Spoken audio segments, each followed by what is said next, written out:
కాసేపైనా కల్లోనైనా నీ ఊహలే క్షణాలు ఉన్నాయా, ఒంటరితనాలు ఉన్నాయా?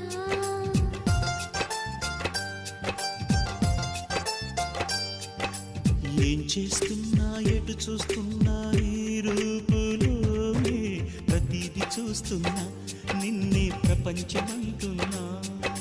మమతలు చిందిన మధువుల విందుకు అతిథులుగా ఆహ్వానిద్దాం ఆరారు కాలాలని. అలలకు అందని జాబిలిని వెన్నెల వానగదించుకొని గెలిచే సంద్రంలా సంతోషం పొంగిపోయి